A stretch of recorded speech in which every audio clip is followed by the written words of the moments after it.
I think religious broadcasting, especially Christian radio, but also Christian cable television, became so influential. And the modus operandi with religious television is it's donation supported. Right. The best way to get people to give you money is to scare the crap out of them. Yeah, exactly.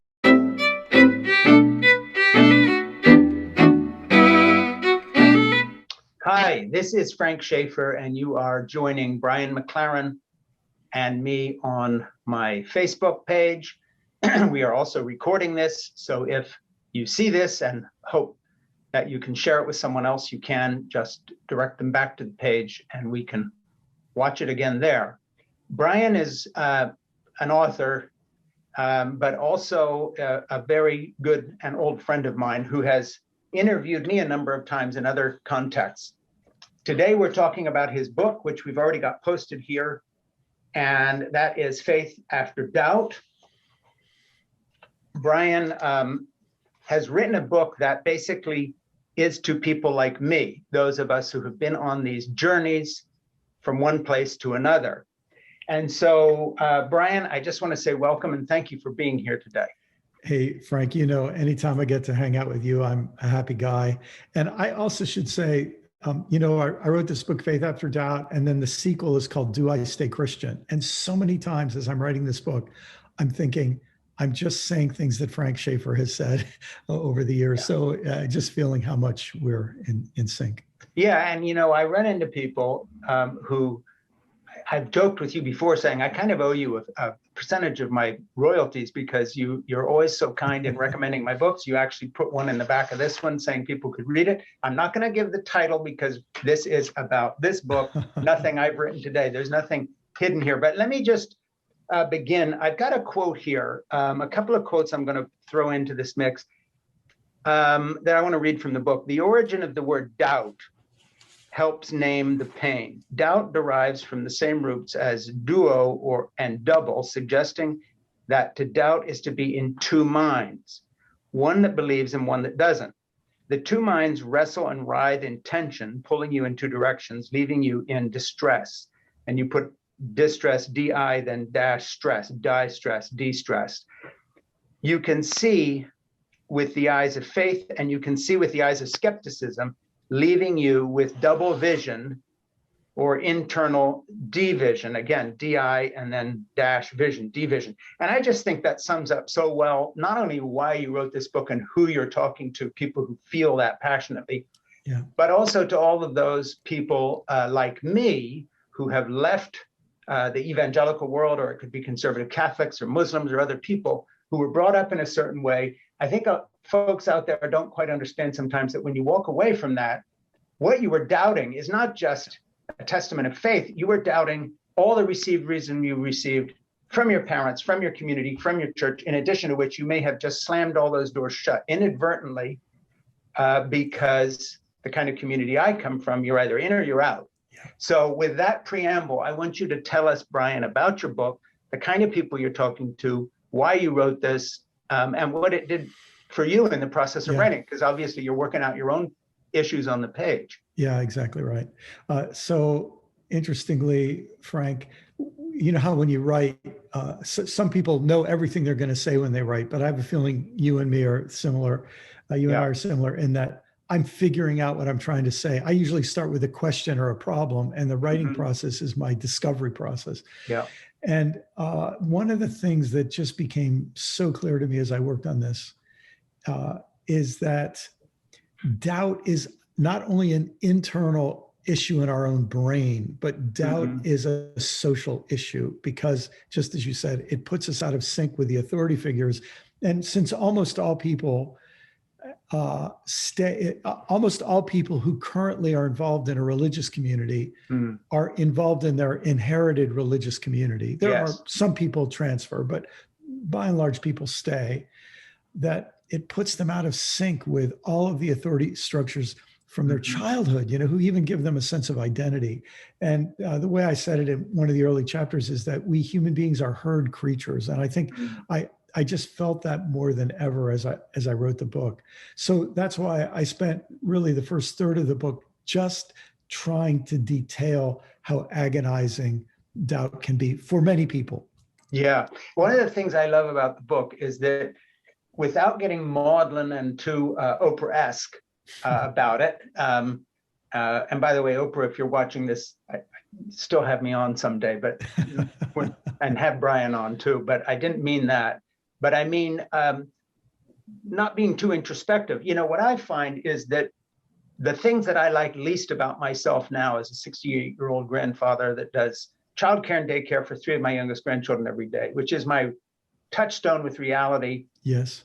Beyond the questions you bring up in Faith After Doubt, because this is real. This exists no matter what my struggles are. Yes. That said, the parts of me that I like least are the ones that I bring with me as a kind of an emotional baggage from a past that I intellectually reject. But hey, man, it's in the DNA. Address that. I mean, how do we deal with that?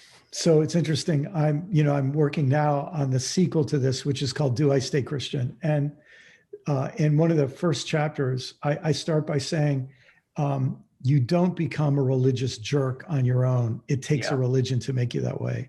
Mm-hmm. And then I say, I know this from personal experience because a couple of times in the last few years, I've had to go to my kids and each of my kids in their own way and say, listen, I cared about being a father more than anything I've ever done. I wanted to be good. And I really think my religion made me a worse father in many ways, and especially the kind of authoritarian stuff. So I identify with that so much. When you grow up evangelical, there's this magic word that gets waved around like a wand, and it's the word biblical. This is biblical. But what I've come to see is, first of all, biblical is way more interesting than the stuff we were given, because the Bible is just full of arguments and all kinds of fascinating and profound and troubling stuff all thrown together.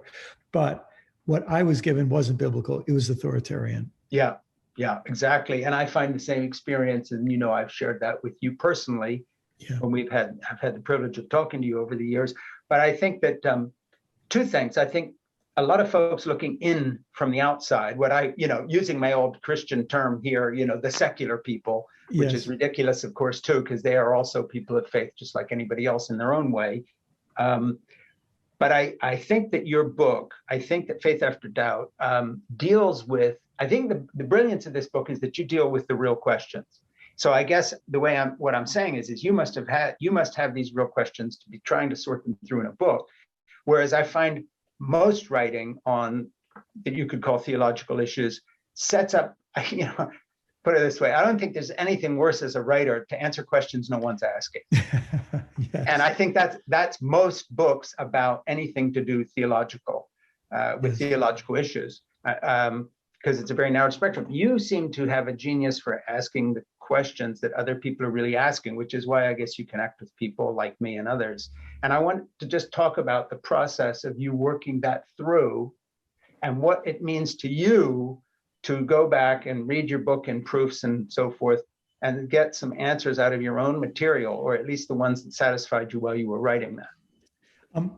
Frank, I forgot, what was the denomination you grew up in? Was it Bible Presbyterian? Is that what it was called? They kept splitting with the home church. So we have different acronyms, but at the beginning it was the PCUSA. Yes. The Presbyterian Church of America. And then that was too liberal and other things. And by the time we were done, it was just me and my sisters and a couple of people who showed up pretty fast. All facetiousness aside, I mean, Dad started his own church. Yeah.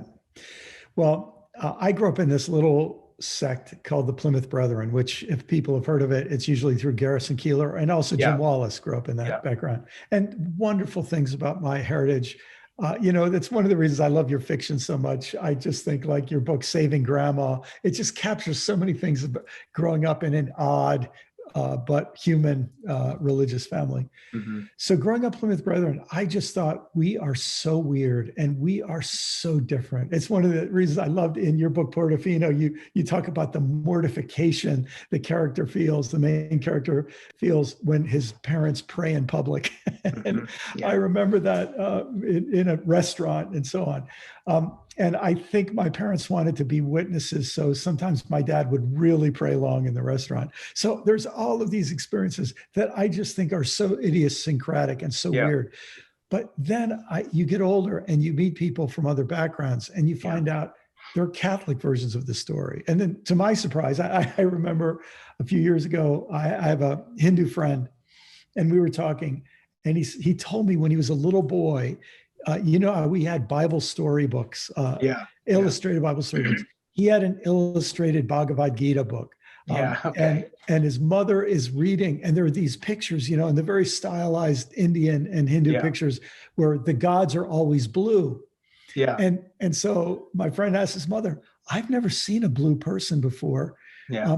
Were they really blue, or is this just, something? And his mother said, they were blue, and don't ask questions. Yeah, that's about it. And I totally get that. And, I remember a Jewish woman wrote to me from New York saying, you may not think that what you're writing connects with other people outside of your tradition, but I'll tell you what, your mother saying long graces over her meal in a hotel and embarrassing the hell out of you was no different than me watching other kids who were in our school go off and do things on the weekends. I had to stand with a boot can on the street corner and raise money for the resettlement of Israel through my whole childhood. So it isn't just our tradition.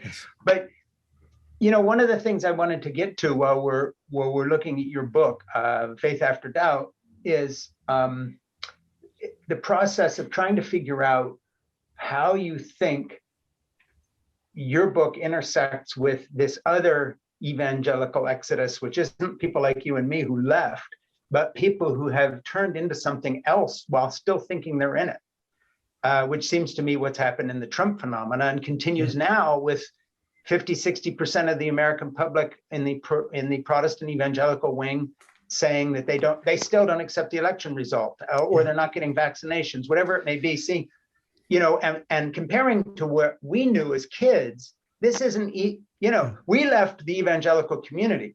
What is this stuff? It doesn't seem to be anything to do with what we were raised on. As you know, Frank, the book is really structured around a model of human development that is kind of a synthesis of about a dozen different theorists. And so I offer this very simple model of human development. We start in simplicity, we move to complexity, we go through perplexity, and we may end up in harmony, where we find a way to integrate those things. And one way to say it, I think, is that the evangelicalism that you and I inherited was a stage 1 and stage 2 phenomenon. It was partly simplicity and partly complexity. Your dad, I think, appealed to me and so many people because for people brought up in simplicity to talk about history and art, brought in some complexity that was super refreshing. But here's what I think has happened. I think more and more of us moved into perplexity and into harmony, and that scared the evangelicals. And so they, in a sense, regressed to simplicity. And so now, if you're a person in that second stage, you have to pretend like you're in the first stage, because now the heresy hunters are out, and they have new litmus tests to track you. And then the other thing I'd sort of augment that with is to say that there's a stage, something that happens in simplicity when there's all this research by a guy named Bob Altemeyer on what he calls the authoritarian personality. And he's, from his research and a lot of other social psychologists, about 30% of people, and this is no fault of their own, just like some of us are diabetic and some of us are bald, about 30% of us, when we feel stress or shame or fear, we are miserable until we find a powerful authority figure who tells us what to do. And when we find that authority figure, the ecstasy, the euphoria is almost indescribable. And that's the only way I can make sense of what's happened. All those stage 1 simplicity people got to a high enough level of stress and shame and fear that they sold their souls to an authoritarian leader. In going through the book, I want to get to another quote of yours here. I'm just going to take a minute to shuffle through to find this that I want to read, but then I want to get back to a question to you that may not be answered as clearly in the book. But let me read this. Let's see. This is down on Spiritual Harmony, page 170. Beyond intimacy and conflict among those closest to us, we humans encounter the experience divine love in the experience of the other, the stranger, the outsider. the outcast, even the enemy. And then skipping forward, children, I believe, would find it as natural as breathing to recognize and love God and creation in their companions and in themselves. In other words, kids are making this connection that adults sort of lose the talent for. I think your book has a lot about how to revitalize that connection, but it brings up another question. And this is just Frank and Brian talking down at the Wild Goose Festival alone behind a tree somewhere, while a meeting's about to start. This is a personal sort of thing. If I had to check in with you now and say, Brian, speaking in the old lingo, where would you place yourself in terms of your journey, in terms of what I would call evangelical traditional orthodoxy? I place myself outside of the tradition completely, more describable as an atheist a lot of the time, but also one who prays, paradoxically, because my mom raised me that way. And as I say to people, you got a problem with that? I mean, what other good reasons do you have to do anything other than, hey, that's the way, that's who I am. Where's Brian McLaren this afternoon, right now? Not in this book, because you're not here anymore. You're already moving on to another book. Yeah. 5 years from now, you'll be looking at this one saying, I'd say it different. I know. Yeah. Where are you right this second as a human being? What do you believe or not believe anymore? Yeah. You have to use phrases like "I'm an atheist who believes in God," or you have to find a paradoxical way to say it, and that's very much how I feel. Yeah, I feel like there is no easy way to say it. Yeah, there's a kind of atheism that to me is reductionistic. It basically says the universe is physics and chemistry and nothing. I get that. I can see the world that way. I don't. It doesn't seem like a place I can land. Yeah. And so I guess the way I'd say it is, I feel that there is this incredible treasure hidden in the field of Christianity. And look, if I'd been brought up Muslim, I hope I would know the treasure there, and Hinduism and so on. But as a Christian, there's this treasure that I can't minimize and throw out. I'm also aware that the religion itself has covered over that treasure hidden in the field with a parking lot and a theme park and a dollar store and everything else. So it's hardly even aware of the treasure that I think it has much of the time. Yeah, no, I totally get that. And, the way I express it for myself, the sort of praying part of the atheist is that, something that's been much clearer to me as an older person raising the next generation now of grandchildren is that, you want to be able to say thank you to something more than yourself or good luck. Yeah. And what I feel in this part of my life, and I want to see how you resonate with this, the things that I'm most thankful for, or put it this way, sense the most direction of a loving hand, as it were, whether you want to call that God or whatever, but something more than just me and physics, okay? Put it that way, is in my failures.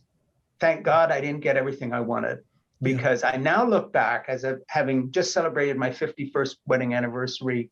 Well, we'll come 51 in June, 50th with these little children. And I'm saying, is there anything I would change about this moment? No.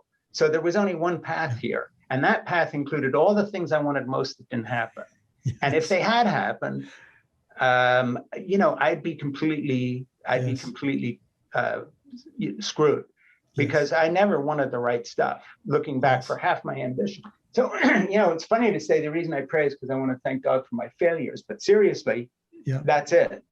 It's like, thank you so much for not letting me do what I wanted to do. Well, I just have a feeling there's a lot of people our age who totally get that. That sure resonates with me.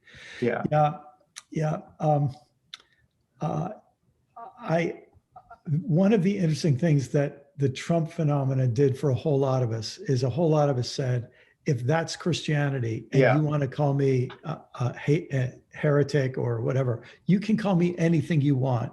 Because if that's how you define this thing, Mike Huckabee, Eric Metaxas, whatever, if that's how you define this, I'm so sorry, but I just want nothing to do with that. So if you're the gatekeeper who's handing out the keys for who's in, I'm happy. I'm so happy for you to exclude me. It's okay. I don't resent you for it. And here's the other thing, another nice thing about getting older.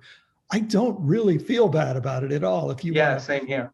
Pull my credentials, but the irony is that there are all of these people who are going through the same thing. Mm-hmm. And they seem to be getting more in sync with Jesus and the spirit that Jesus was about and all the rest. So yeah, I mean, you're talking the real Jesus and not the theme park there. Yes. Yeah, which is a different thing. I want to just jump to a quote here and then just keep going because I love the book. And so I have a lot of quotes in here. I scribbled on it. You put, this is toward the end of the book, page 181. I remember what it felt like for me as a young fundamentalist emerging out of the simplicity into the complexity, yet not ready for perplexity. I had to learn the dualism of my tribe well. Christians good and non-Christians bad, conservatives good, liberals evil, and so on. When I met a Muslim, atheist, or Buddhist who appeared to be better than Christians I knew, or when I met a liberal who appeared to be better than conservatives I knew, I didn't immediately respond with the humble admission such as, wow, I guess I was wrong in my previous judgment. I really love that. But, you know, I wanted to take it one step further and compare notes with you on this, because sometimes people say, well, why did you leave the evangelical community? And they're thinking I'm going to tell them something about, oh, it's so, you know, horrible and all the rest. I say, because I was raised in a very simple evangelical mission before my dad became an evangelical rock star, before I mixed around with Jerry Falwell and Pat Robertson and was flying around in Jerry's jet and all this crap. And so actually I saw the kind of essential compassion and kindness that really did work. So it wasn't even comparing the Muslim or the atheist or the Jewish person or whoever it may be that was, you know, more quote unquote to you know, kinder or had Christian values, at least that we were preaching more than we did. It was actually remembering what our own community was like at its best and comparing it to big time American religion. And that sort of dichotomy was the beginning of my journey out, because then, of course, I started questioning everything and it all came apart in my hands. And I don't know how that compares with your journey. So deeply. Yeah. Yeah. You know, like I know if my grandparents had been alive and they had seen Donald Trump, they would have run in the other direction as far as their legs would carry them. I'm sure that's true of your parents too. I mean, my dad would have literally thrown up if you had ever said to him, connect the dotted line from what we were doing in our seminar tours on whatever happened to human race. You did that. Hey, Dad, you know, let's congratulate ourselves on having elected Donald Trump. I mean, he would have wept, thrown up, whatever. We didn't see that coming. But that said, he wasn't that guy.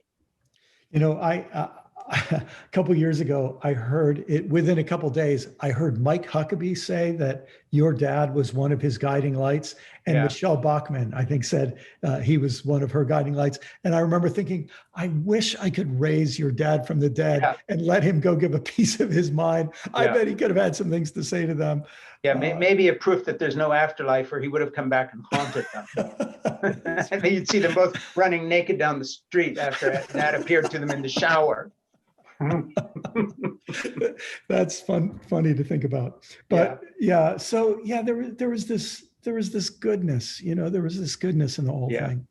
And well, one of the areas, two things, and then I want you to jump in. One of the areas that I think a lot of folks watching today, and by the way, this is Brian McLaren, friend and author of a new book, Faith After Doubt. But one of the things a lot of evangelicals don't realize is that before all the positions got totally hardened, there was often a common level of compassion and decency in unexpected places. 2 points. When we were pitching the pro-life position to Dr. Criswell, who was then president of the Southern Baptist Commission, as well as pastor of First Baptist in Dallas, where Jeffress is today, big Trump supporter, he refused to join us on the platform when we were in Dallas because he said, actually, I think women should have the right to choose.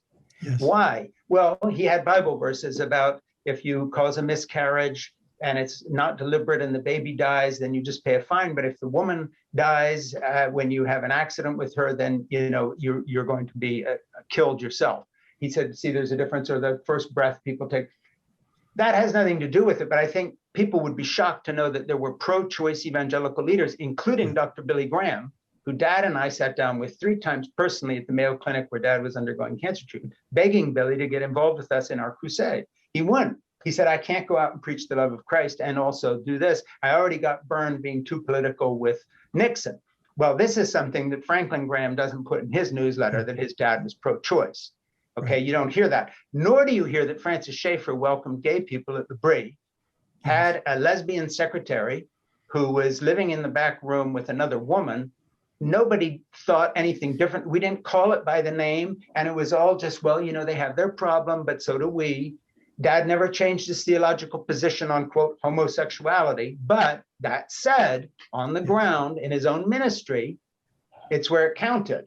And, you know, in later years, he refused to get involved with Falwell and these other people who went on this kind of gay phobic crusade and so on. And I just think, look back at that memory, even fundamentalist Christianity in its own strange way was less rigid back in the day than it is today. And you think of it going the other way, like, oh, we're going to get more liberal. No.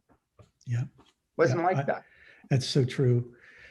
You know, I was writing this book when my mother was in her last couple of years, and then she died. And when I talk about these 4 stages, my mother was just a very content person, and I think lived her life in simplicity. And, you know, she may have had a foray out of it from time to time, but life was simple. But one of the simple truths that she got somewhere along the way is that it's all about love. Yeah. And in a sense that if a person gets that, it doesn't matter what stage they're in. There's a certain sense when they get that. Your parents, you know, got that. When I have 4 children, and 2 of my children are gay, and when one of my sons came out as gay, he was going to come talk to my parents, but one night we're sitting there and just, you know, the conversation needed to happen. So I told my parents that their grandson was gay. And here's the first thing out of my mom's lips. You know, when my sister got divorced, everybody said she was a sinner, but I knew that she had to do what she had to do. Yeah. And I just, her moral intelligence immediately went to empathy, remembering how her sister was misjudged.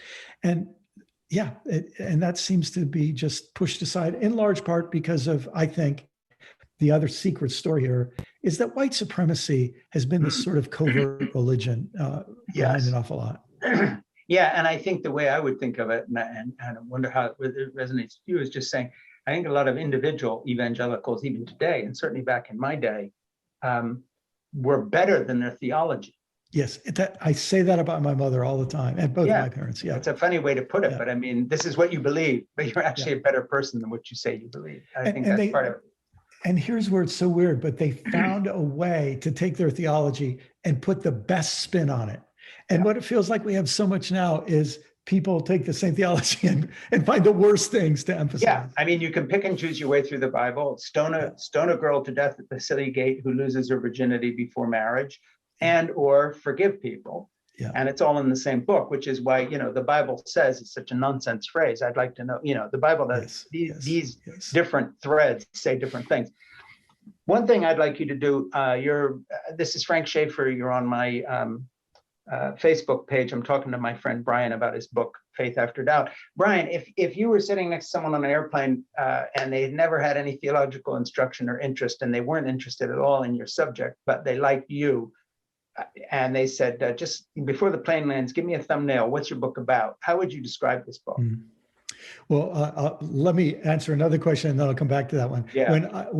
Obviously, none of us have been on planes, or few of us lately. I haven't. In the old days, when I don't know what a plane is anymore. I think they fly or something. That's right.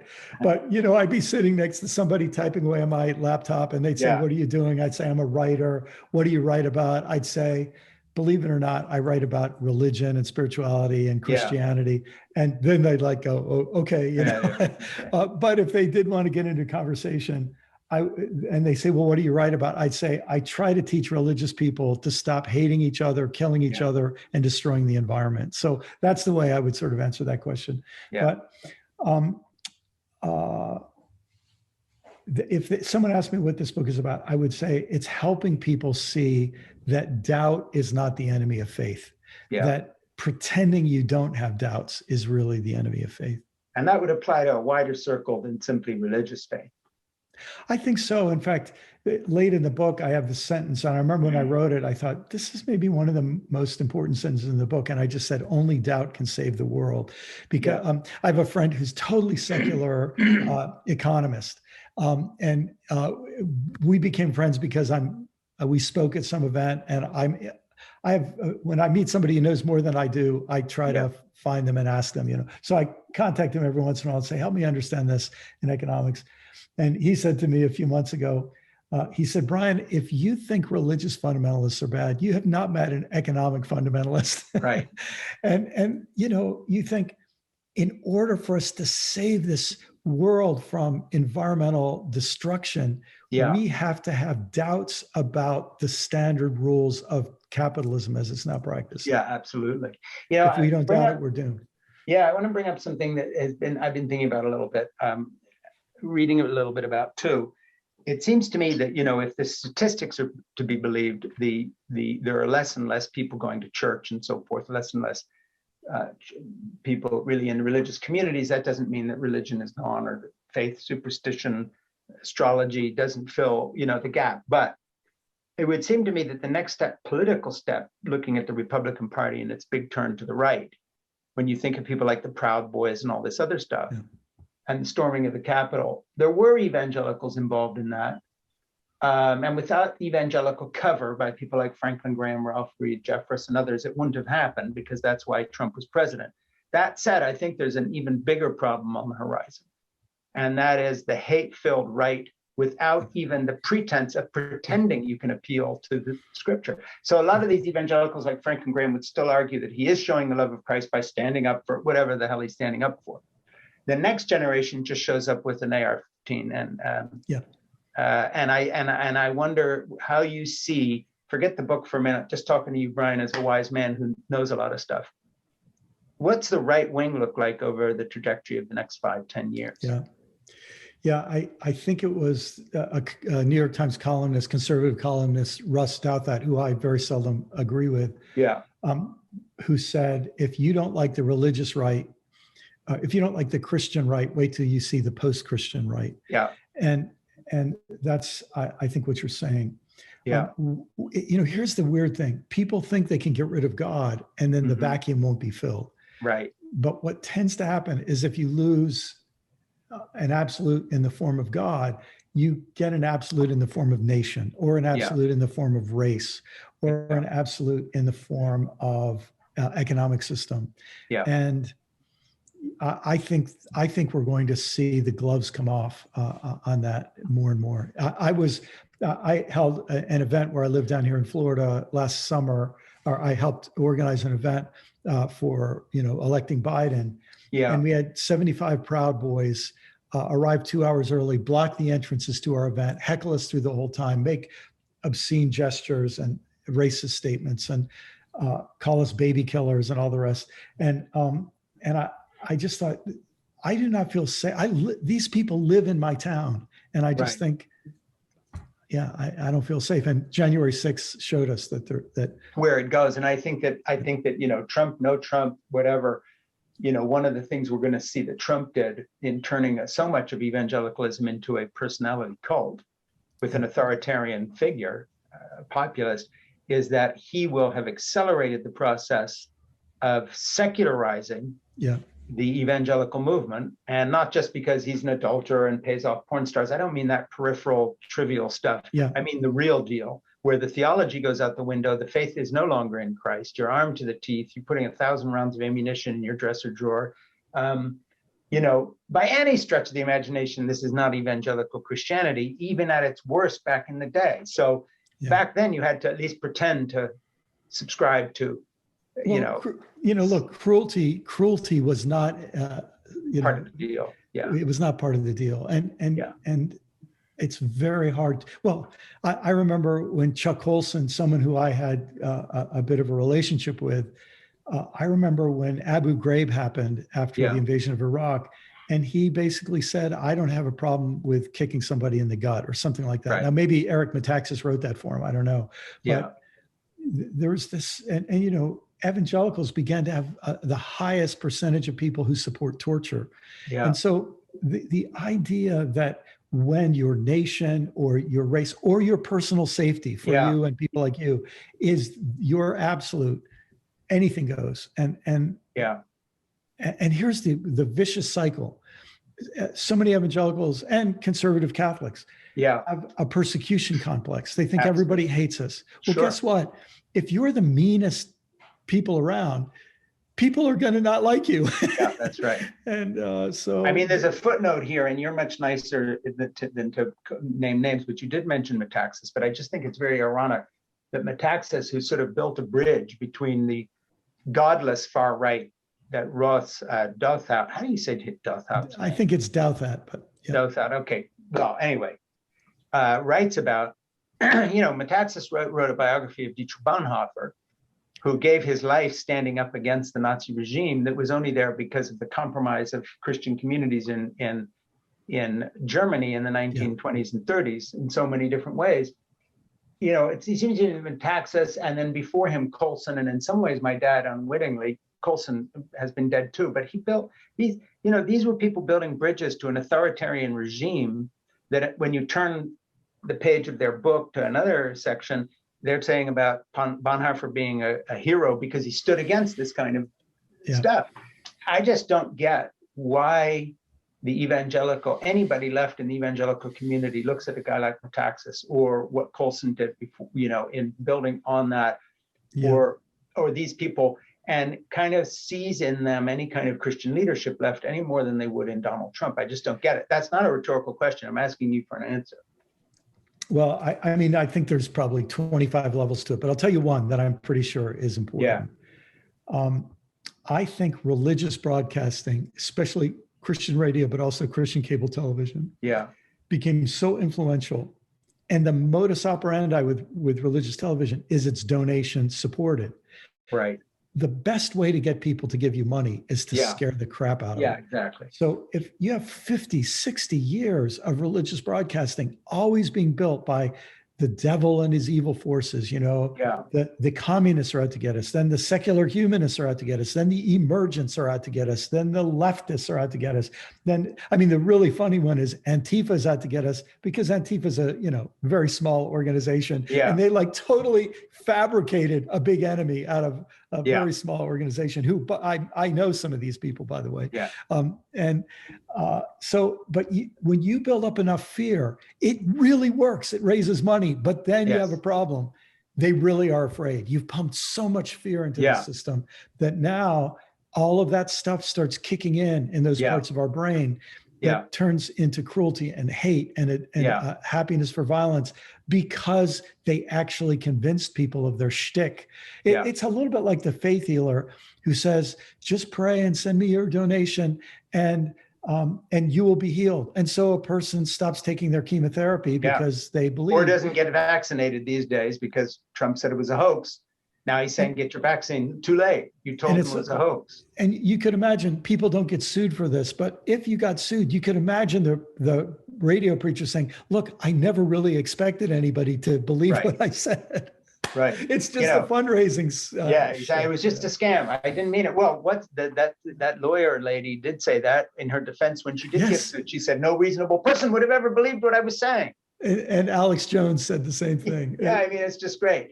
But one thing I wonder about kind of the overarching sort of political picture that your book has a lot to do with, because of course spirituality, converges with politics on a lot of fronts and people's beliefs, is how you see within what's happening now with the evangelical community, something that I try to tell people I have a hard time explaining to my folks who don't understand. But when we went through the 70s and 80s and the 90s, and my dad was writing best-selling books and we were doing our stuff, and they weren't being counted by the New York Times because they only did secular books. They didn't count books sold in Christian bookstores. I went on the Today Show with Jane Pauley back then, and I argued it. And I said, we're being persecuted. Actually, we weren't exactly being persecuted, but the Times wasn't doing its job because they didn't have a religion section, although they had a style section. So now on the night when Hillary's losing and the clock on the Times goes towards Trump all night long, and I'm sitting there sweating bullets, part of me is saying, you get what you pay for. You guys didn't, you're talking about Appalachian poverty and the Rust Belt and all this stuff. Yeah, there's some truth to that. Or what the Russians are doing. Hello, 60, 70 million evangelicals just voted. I've never seen their books covered. I've never seen anything written about them. You only write about them when somebody doesn't give medical care to a kid or someone gets shot. Where have you been for the last 40 or 50 years while we built an army? Yeah. And now have taken over the country with it. And I really think that to turn the criticism now to the left and to the media, the big media, they have really done a bad job in trying to understand the subculture because they're snobs. They don't give a shit. Yeah. They don't know anybody like this and they could care less. Yeah. As you said, I remember like September 12th or 13th, 2001, and I'm driving somewhere in my car. And, at that time I lived near DC, so we could actually see the pillar of smoke rising from the Pentagon. Yeah.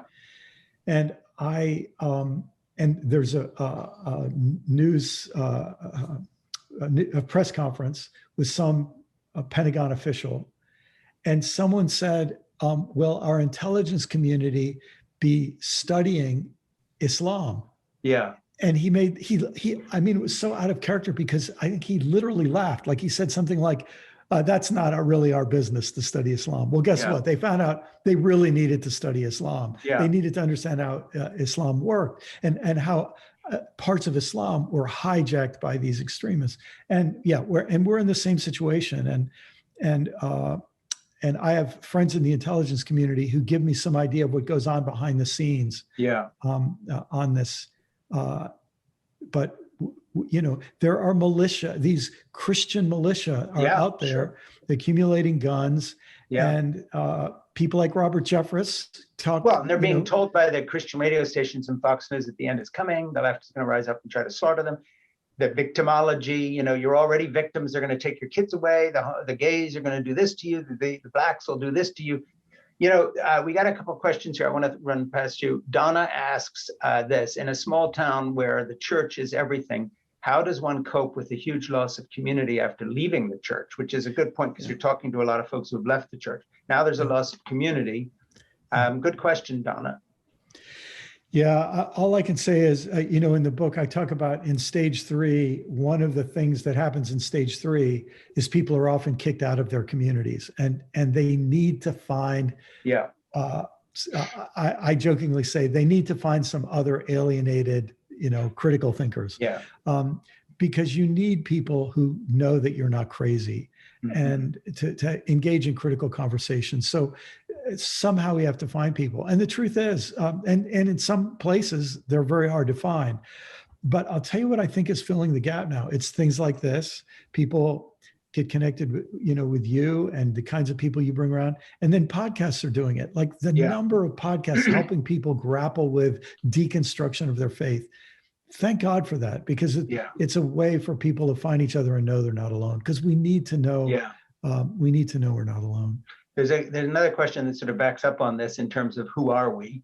Who's we? We're not alone. We're the individual leaving. But Jeff asks a good question, and that is the word Christianity meaningful or helpful to use anymore, given everything that's happened post-Trump, but also just everything you've been talking about in your book in terms of this, what you're presenting? I mean, how would you say that?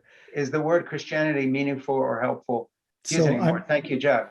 Yeah, Jeff, and you're making me feel good because that's the book I'm writing now, which is grappling with exactly that question. And, well, give us a little preview.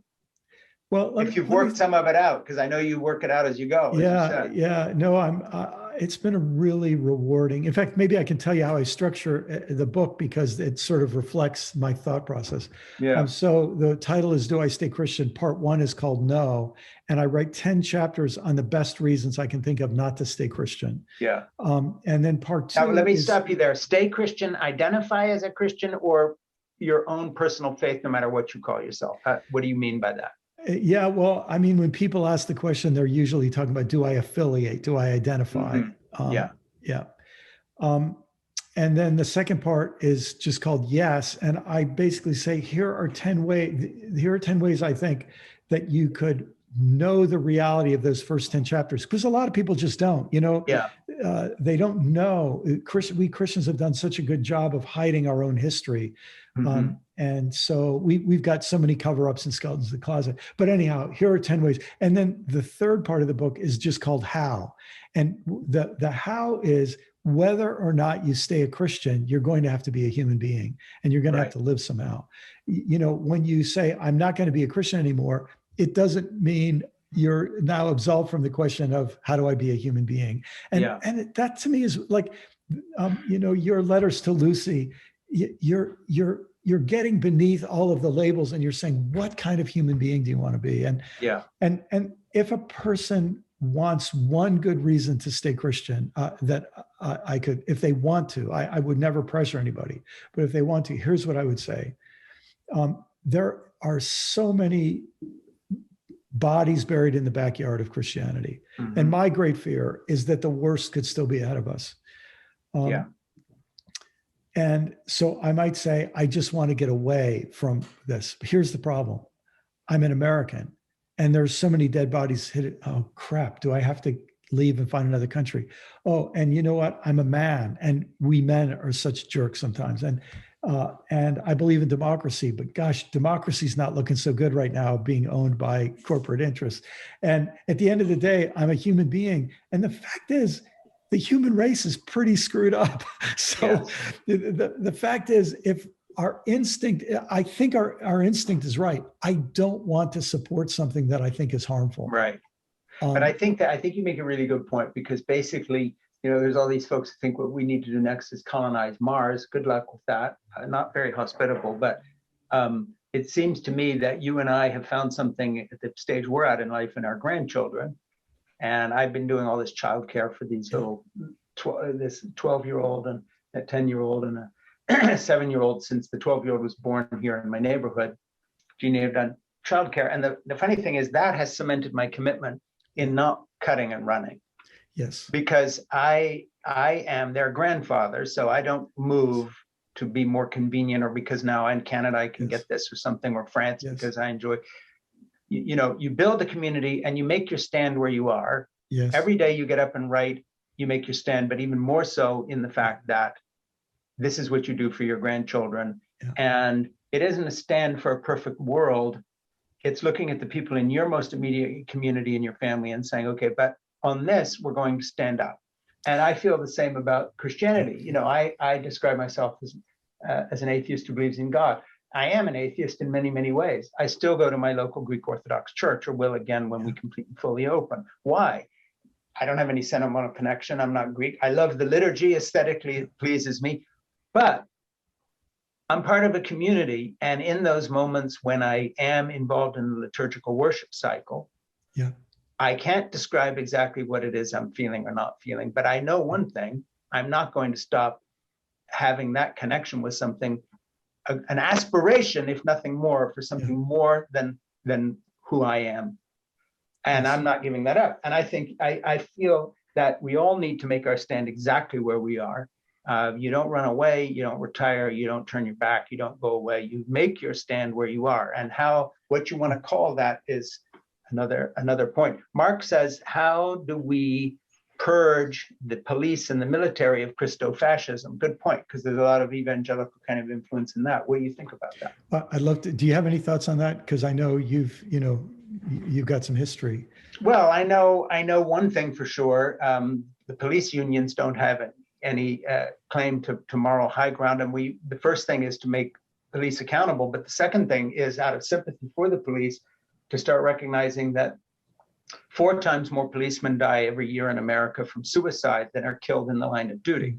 So all that paranoia and fear you have of them shooting Black people and others reflexively, even when it's not a sadistic murder, but just fear, the fear in the police force should be directed inward at the brutalizing trauma that they're experiencing that results in the highest suicide rate of any group of people in the country, 4 times more killed by their own hand, usually with their service weapons.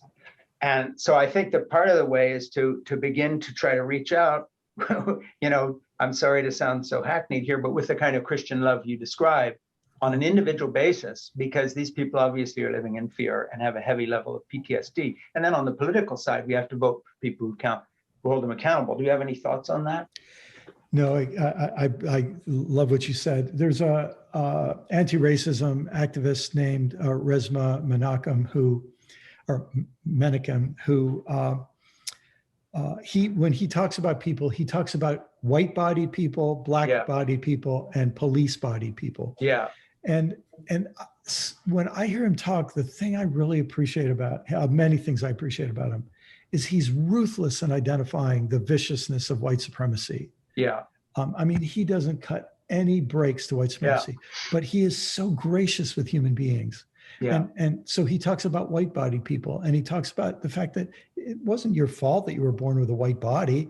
And then he even says, if we want to understand why white people did what they did here, we need to understand what was done to them back in Europe before they came here. So then we start to say, oh, they're human beings. And he does the same for police-bodied people. And I think that's one of the things that what I call harmony, that fourth stage where that takes us, where we start seeing we're all human beings. We have all of these, we all have a story. There are things that made us the way we are. And there are ways that our mutually assured destruction just creates vortexes of blame and shame and revenge and all the rest. Yeah. Cheryl asks, how can we of the religious left evangelize the religious right? Good question, Cheryl. Yeah, I don't think there's one way to do that. I think different ones of us have different job to do. I think some of us do it by just saying, kind of like Jesus, you whitewashed sepulchers, you brood of vipers. Like, I think there's a place to say your hypocrisy stinks and we see it, and you don't see it, but I see it and I'm going to name it. I think that there's a part to play, but I also think we need some of us who will learn what I call the courage to differ graciously. So we hear an evangelical say something we think is really, well, I'll give you an example. One of my cousins sent me a video the other day, sent it out to a whole group of people. That's an anti-vaxxer video. Mm-hmm. And she's part of an evangelical church. And, they bought this whole anti-vaxxer thing, hook, line, and sinker. And part of me just thinks, I don't even want to get into it. I know I won't change her mind. But I thought, she's my cousin. She's a human being. So I just wrote her a very nice email. I said, dear cousin, I know you're a loving person. I know you'd never want to hurt anybody. Yeah. So, but you should know what I thought when I got your video. One of my best lifelong friends died of COVID in January. Two of my close friends almost died in February, including one of them who believed that COVID was a hoax until he got it. And so many other people are dying. And I said, you would never want to endanger people's health, but I worry that that's what you're unintentionally doing by disseminating a video like this. So all I did is I took the time to affirm her, to not call her a monster, because if I do, I know what she's going to do. She's going to go back to her church and say, I'm being persecuted, and it'll just harden everything. But I try, and I doubt it will have any effect. But I thought I owe that to her, and it's not that hard to do. So I just call that the courage to differ graciously. Yeah, and I think that applies, in a sort of another way across the board. I think we've got a class system in this country that, aside from the left of Christians evangelizing the right, in the same way that the New York Times and company didn't pay attention to the rise of the religious right, because it was those people and they're kind of, who cares about that?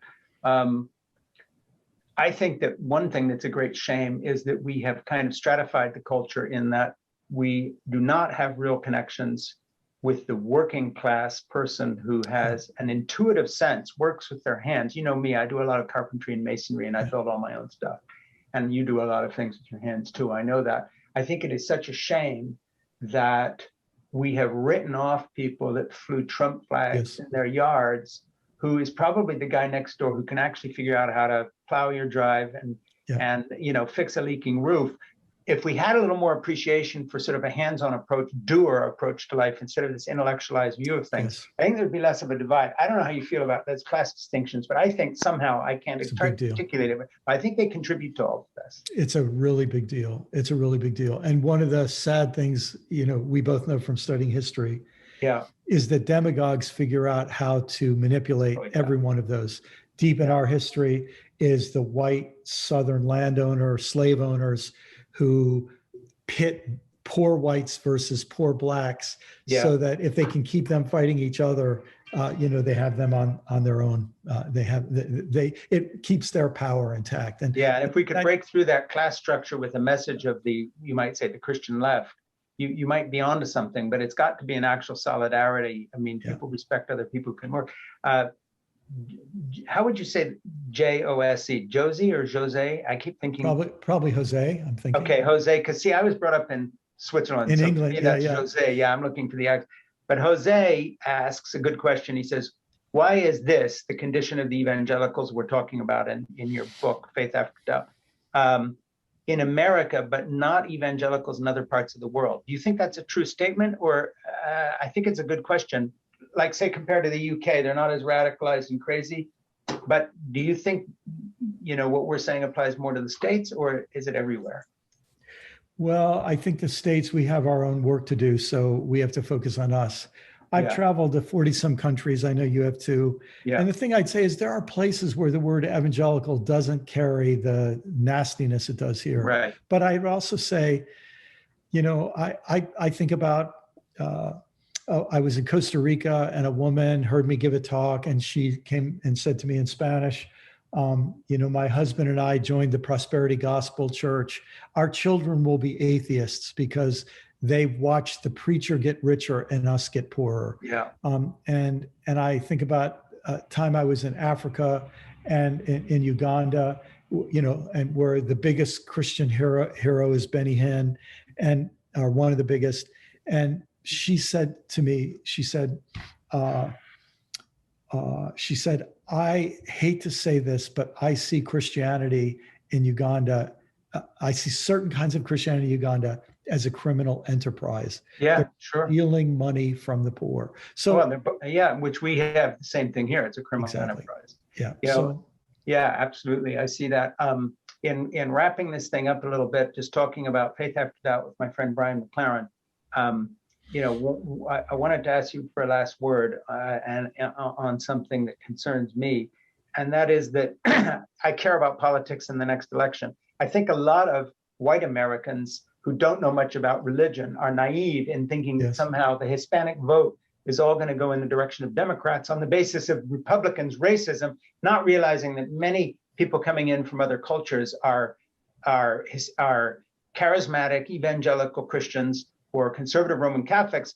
And the evangelical white nationalists are very clever. They leave their racism aside for 2 minutes, reach out to these guys and explain to them that Democrats are baby killers. They believe in this, they believe in that. They are getting to the folks coming in faster than the evangelical left, or you could say the Christian left is. Do you think that's a serious factor? Because 30% of the Hispanic vote went for Trump in the last election. There were some counties in Florida where it was higher than that. And I think it's because evangelical white supremacists are reaching out to people who should be voting against the Republican Party for so many reasons, and they're lying to them. But we, those who see things differently, don't get in there with our own message. Is that true? This is a big part of what I did with Vote Common Good, is I did training of candidates to try to help them for Democratic and progressive candidates, trying to help them learn how to reach out and speak respectfully to religious voters. It's absolutely essential. The Democratic Party has been lazy, negligent, ineffective, and afraid to do this. And they don't know about religion, and a lot of them don't care. They can't speak the language. They don't know what anybody's interested in because they don't go into the church and say, hey, here's another part of Christianity I'd like to discuss with you. They don't speak. Do you agree with that? I mean, the Democrats might want to bother to read your book for a start. Well, and a lot of us are working on this, and we've had some meetings with some leaders of the Democratic Party, and some of them get it, some of them don't. And but they token get it. Come on, let's be honest. I know, you and me know political people. Some of them get it, some of them don't. Some of them it's like, well, shall I include a line about this in my speech? They don't understand that people ought to be going to churches, people who have come over them and saying, we've got your back. These guys hate you, but they will pretend they share issues with you. I get exercised about this, but do you agree? I couldn't agree more. And that's exactly the kind of thing I talk to a lot of candidates about. I couldn't agree more.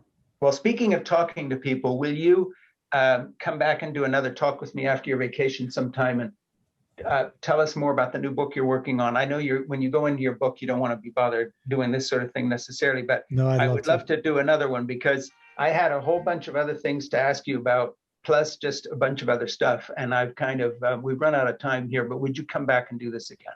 I'd be honored to. Love to. Okay, me too. We'll see you down the road. Brian, I love you very much, brother. Love you too, my friend. Take Thank care. you. Talk to Bye-bye. you soon. Bye-bye. Yeah.